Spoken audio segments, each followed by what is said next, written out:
Like I serve a lot of cinnamon rolls for breakfast in the morning.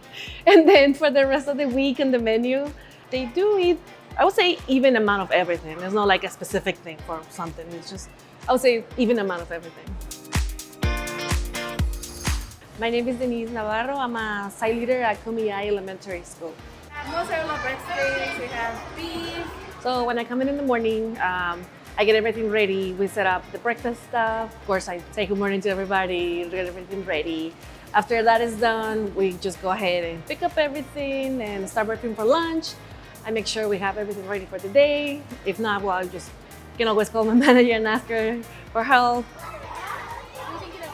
My supervisor, when I was just first ever worker, she noticed that I had a little bit of talent and a little bit of, just a way for me to communicate. And she actually encouraged me to apply to become a site leader. And that's what I did. I applied and I got it. Yay.